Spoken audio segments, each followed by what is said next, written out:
Well, hi everybody. It's Tracy. Today is Monday, November 10th, and I'm driving home from work. So I wanted to jump on real quick and talk to you all about things that have been happening. I know I haven't been updating as much as I'd like to. Some of that is that I didn't have any news to share, and other parts of it is that, if you've ever been a caregiver for a loved one or a friend, there's a lot that goes into it. So honestly, I've just been really focusing on Trent and what it takes to get Trent well. And the great news is that he is improving and he's under less medical restrictions, and hopefully with some more effort in the next week or two, perhaps he will have those restrictions released so that he can go back to his normalcy. I know he watches these videos and I'll go ahead and poke fun at him, but a lot of times Trent's seen sitting in his armchair in his lazy boy, watching YouTube and his TV shows, and doesn't seem like there's too much going on, and it's just fine. He prefers it that way on the most days. But the second that you tell him that he can't do something, then he's going to get a little crazy. So he has been hating that he's under a restriction where he could not get up at all and move around freely. He was allowed to sit in his chair, he was allowed to be in bed, or he was allowed to go to the toilet, and that's it. So he has that lifted to where he can start resuming some regular activity, and he's incredibly grateful for that. So he is on the mend, but it has been a lot. So recent update regarding TTC trying to conceive. I had my second follicular ultrasound on Friday, and I knew that it probably wasn't good news because it took the team quite a while to respond. Quite a while being like over an hour, and normally they are right on it.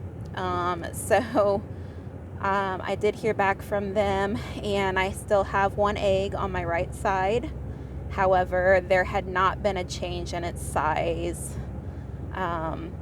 The only change that was noticed by me is that my uterine lining, the thickness is actually down just a little bit from before, but they didn't mention it, so I'm guessing that's not a concern. And what ended up happening is that they want me to triple basically my medication for 5 days, which is the letrozole. Whenever I first started taking letrozole with this whole process, they had me just taking one tablet once a day. And then for this cycle, they doubled it and started having me take 2 letrozole once a day for 5 days. And that was before the second follicular ultrasound. And since they didn't see any improvement with that, they now decided to triple it. So I have to take 3 letrozole tablets once daily for 5 days. And so I've been doing that. We're trying to see if that will help increase the growth and size of the one egg that I have. I have another follicular ultrasound tomorrow, so I'll be returning to the doctor's office. From my rural town up there, it is a good 1.5 to 2 hours depending on traffic. So I'm definitely putting in the miles here lately. Very happy that I just got my oil change. And I love my van, and so I'm trying to take care of her the best that I can. Side note with my little ADHD brain happening right here, but do you all name your vehicles? Because I have found that if you don't name your vehicle, bad things happen. And I'm not superstitious, but I had that happen with one vehicle, so ever since then I make sure that I name all of my vehicles. And so this van is actually named Stormy. So little tangent there, but just curious, do you all name your vehicles? because I sure do now. Anyhow, I will go to that appointment tomorrow, and we will have to see. I do have one more vial of sperm waiting in reserve for my next IUI. And so in my mind, I'm like, gosh, if everything's not right, then, I'd rather that we just hold off. I don't want to waste that sperm, because that is one of the more expensive parts of all of this, is ordering that sperm for the IUI process. So in my mind, I'm like, hey, if it's not the right conditions, I get it, maybe we shouldn't do this right now. And then also, I kind of came to the realization that my team is like, they understand that. However, we're only born with so many eggs. And so they also know, like, we don't want to waste an egg if we don't have to. So I get their point too. We'll just have to wait and see what happens tomorrow, remembering that this is all uncharted territory for me. So I don't know. My thoughts, I doubt that the medicine takes effect, because I've been taking medicine for it, and it just hasn't seemed to work this time. So I don't know. I don't have high expectations tomorrow, I guess is what I'm saying. I kind of feel like it's not going to be this cycle, and if it's not, fine, we'll move to the next. But if it is, great, we'll give it a go.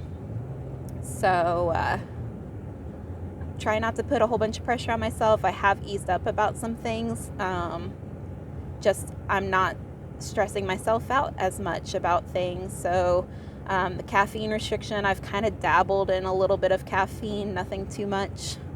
Honestly, not really liking all that much with caffeine. And so I'm definitely still sticking with my water. And for most beverages, I do drink a little bit of sweet tea every once in a while, and I really, really stretch it out and water it down. And then I've had a coffee, just a coffee, and it took me all day to drink one cup of coffee. So it's just not my favorite thing anymore. But I've also relaxed, like I'm giving myself grace on other things, like how I used to make sure that I walked at least 10 consecutive minutes every day, at a good brisk pace as we're doing it. And since Trent's hospitalization and things like that, it just wasn't happening. I do feel like I was being more active because I was running back and forth and doing things. It just wasn't consecutive, but that's okay. Since being home, I'm still not following through with it. I've gone walking once since all of this went down, like 2-3 weeks ago, something like that. I think we're in week 3 now. So I have only walked once since then. Now, given before that, since May, I had been walking every single day. So for 5 months, I had not missed a day. I did not have a sip of caffeine. I did not, waver from anything. So just trying to be nice to myself, give myself some grace, understand that I don't have to push myself to the extreme of everything, that it can be okay. So that's where I'm at right now on things. The stress level of just caring for Trent and trying to see him through success on this, of course that's very stressful. Of course it's been very intense at certain parts, and I'm trying not to let it get to me. Boop. That was for you guys. No, I had an alarm set on my phone to tell me that I have to get back for caring for Trent. So anyhow, that's where I'm at. It was stressful during that time, but we're overcoming it together. Things are getting back into the natural flow of things. We're just pushing along. So I don't know if Trent's gonna feel up to going with me to my appointment tomorrow or not. We'll have to see. But after I find something out, I will try to make sure that I get on here and update you guys, and keep you posted. So I appreciate y'all, checking in, watching these videos, sharing these videos, liking, commenting. All of that adds up for not only the analytics, but also, it just keeps me going. It keeps pushing me forward. So I do appreciate it, and I will talk to y'all soon. Bye, guys.